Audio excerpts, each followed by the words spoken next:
guys, how are you? I'm gonna be moving out of this place soon. So bittersweet. I remember the first time I moved in here, it was so filthy. It was not how it is today. And when I first moved in, I felt such regret coming into this place. I moved so far away from everybody that I ever know. I moved really far away. And this was not a great place to move into because this house was filled with like takeaway containers filled with cobwebs, spiders. It was so dirty. This place didn't even have like a working bathroom. Like the sink wouldn't really work, the bathtub wouldn't work. You couldn't go in the bathroom. It was unfinished. I don't know how the previous guy lived here. I remember it was so, I don't know how to explain it to you guys. I was so disappointed. Slowly, friends and family members came and like helped clear out this house, make this house so clean, really deep clean this place. Like I thought which would take months to clean because it was filled with clutter.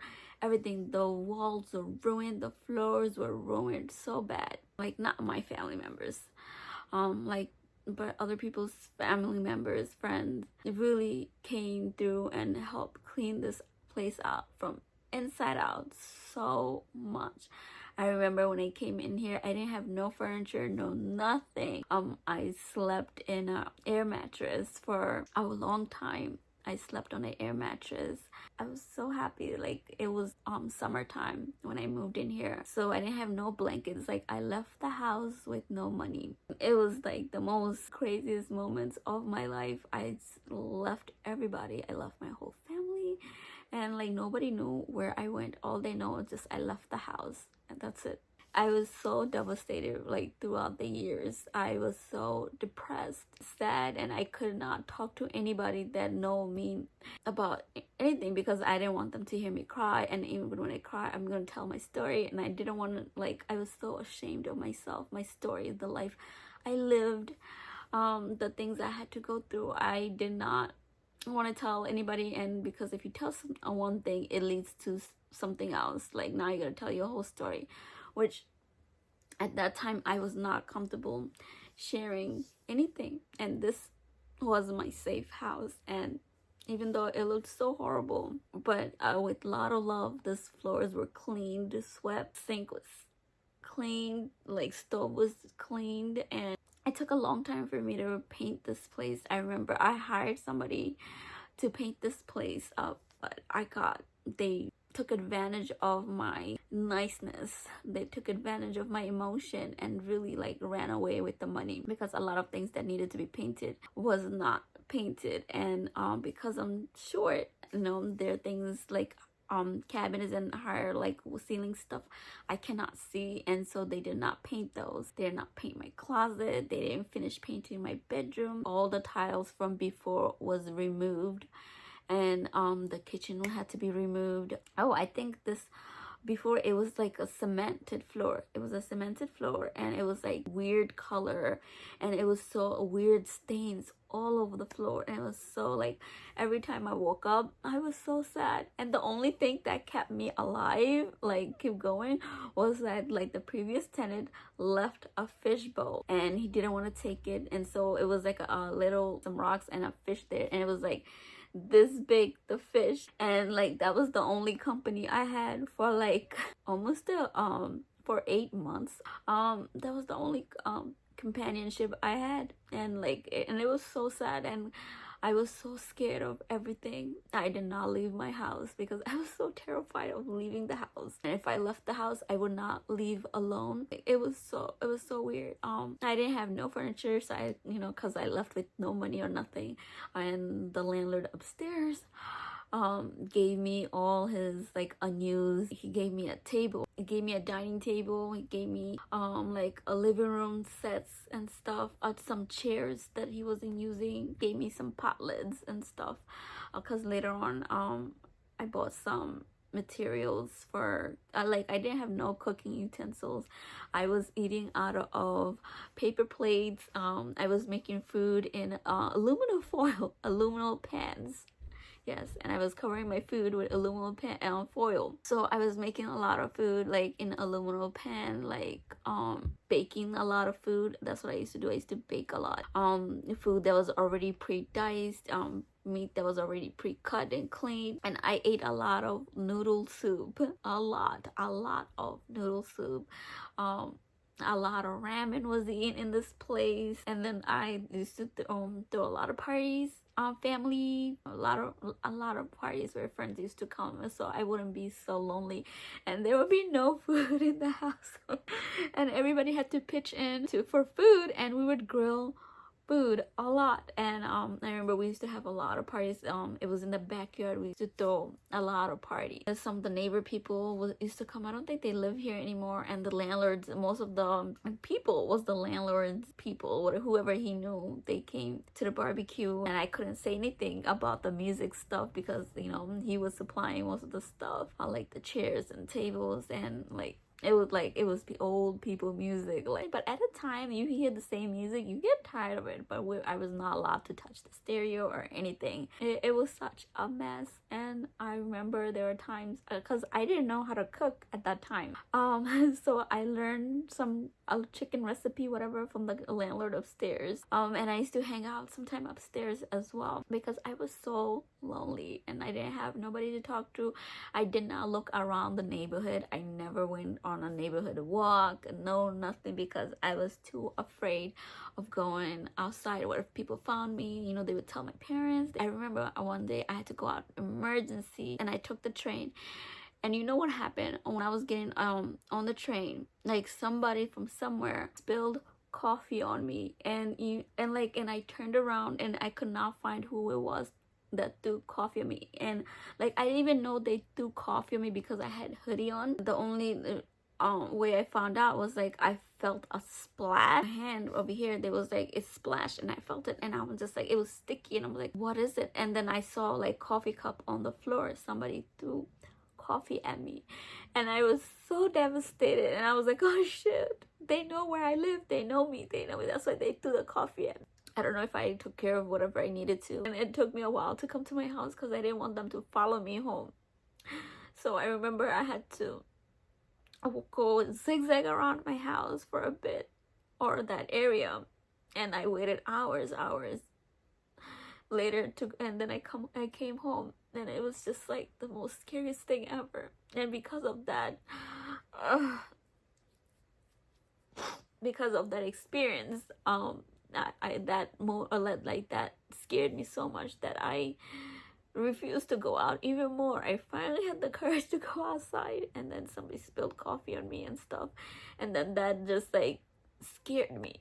I felt so threatened of my safety and everything. And like I said, it took me hours and hours to come home because I didn't know who it was that threw it at me. And then I felt like I was being watched. So I stayed in the station for a very long time. You know, the J train goes back and forth. So yeah, I took the J train back and forth because I didn't want them to find me and find out where I live.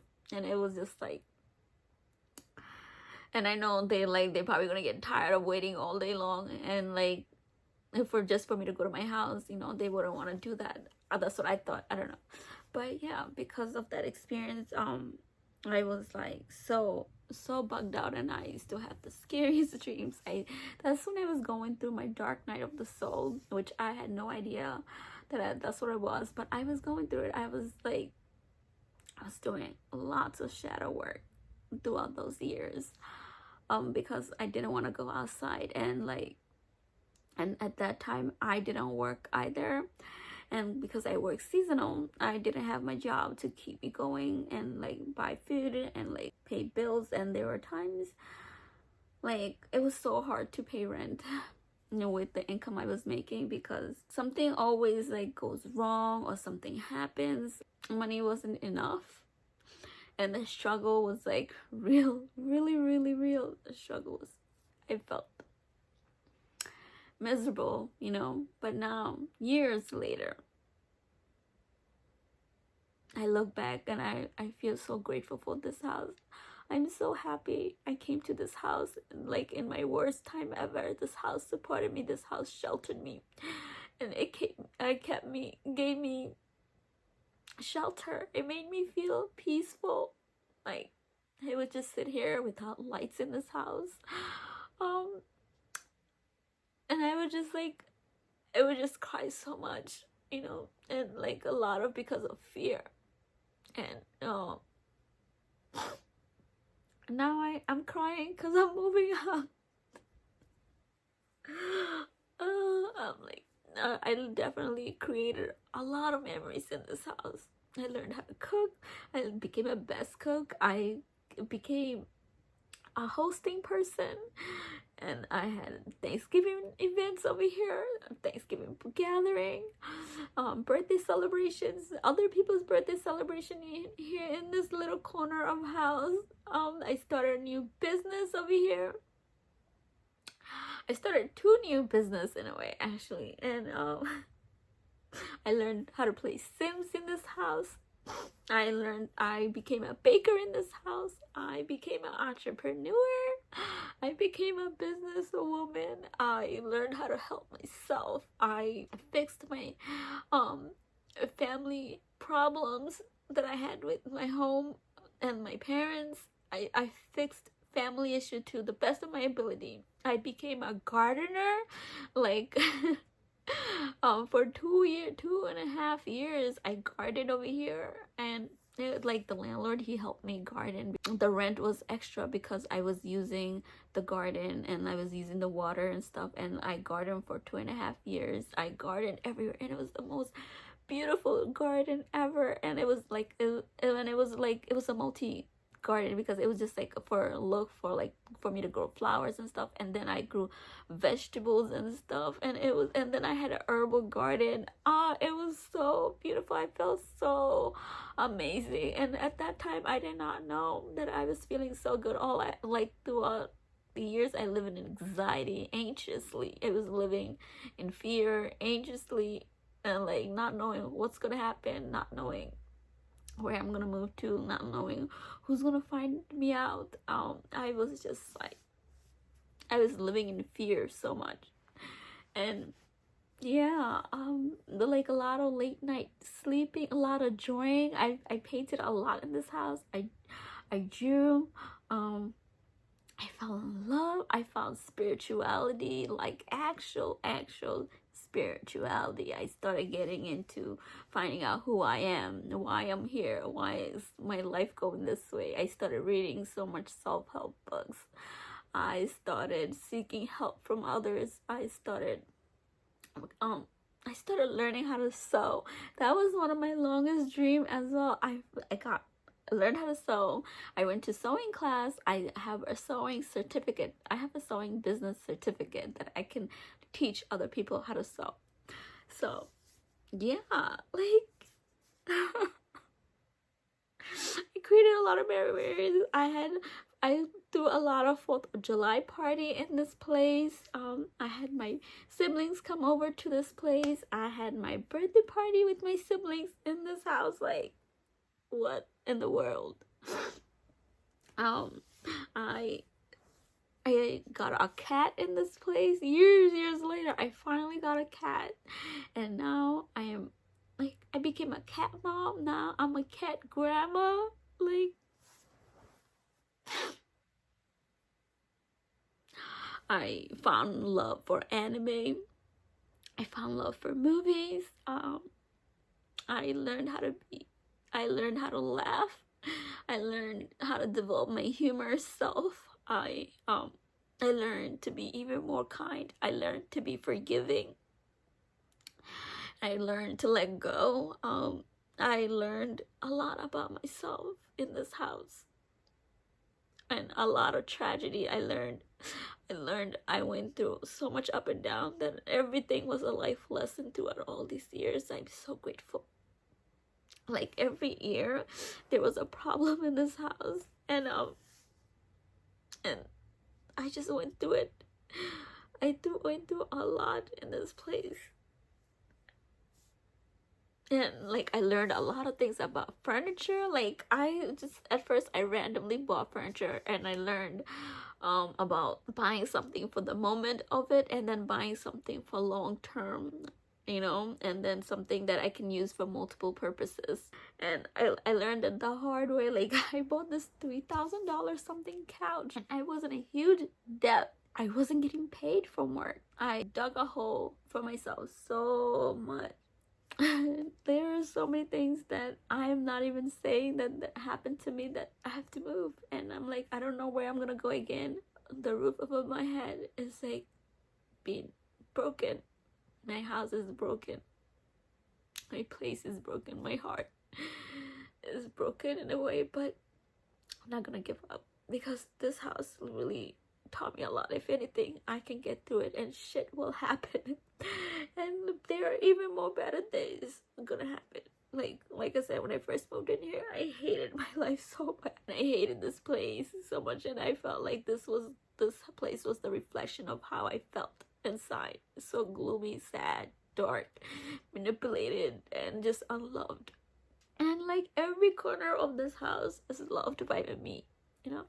I have like crafted every corner of this house to the way I want, and I'm so proud. I'm so proud to be here. Thank you, house, for having me, for supporting me, and giving me unconditional love. When I, like, seriously, there were times I did not love this house, and this house just always loved me and gave me comfort, even when I didn't realize that I was being comforted and I was being sheltered. I did not understand it, and I understand the value. I'm so grateful. And when I leave, I hope somebody else loved this place as much as I did, or better. One day I'm just gonna drive by this place and I'm gonna come inside and see this place, and I'm like, hey, I made it up. I got into a better place. I'm living a better life. Thank you, house, for supporting me. You wasn't a person, but you was definitely a person to me, who gave me so much love and so much understanding. I learned a lot of life valuable lesson. It's something like my parents didn't give me, you gave me. So I'm so thankful. Thank you so much. You're such an amazing teacher, and I'm so grateful for you. Thank you for being my comfy blanket that I didn't know I had. I'm so grateful. I am so loved by you, and I love you, house. You are my baby. You are my everything. So thank you so much. And it is sad for me to leave. It is sad. But I'm not really sad that I'm gonna leave. And who knows, maybe I won't even leave. Anybody who's watching this, I want you to value yourself. I want you to value the place that you live in. Give thanks and gratitude. Because years later, you're gonna look back and you're gonna be like, wow, I was always supported and loved. And it was, if anything, everything was there for me to learn a life lesson that you wouldn't have gone through it if it didn't happen. I want to make you guys cry over here too. And if we are crying, you better be crying happy tears for me, because over the years I have learned a heck of a lot. We're crying because we're happy. We are happy for me. We're happy. This is a success for me. I've done it. I lived alone, and I live good, healthy, and I'm so happy. We're happy. We're crying happy tears because we learned a lot. We understood a lot. I got it. I get it. I understand the knowledge. I get it. I got it. I'm so grateful. Thank you. I understand now. I realize it. I understand. Thank you. Thank you, house. And thank you guys for watching my videos. Comment below, subscribe, share, like, and please follow all my videos and subscribe to my channel, because it will help me to grow. I can't wait to see us grow bigger, bigger audience, a bigger place, better lifestyle. We're growing together. You and I, we're growing together. We're living together, you know.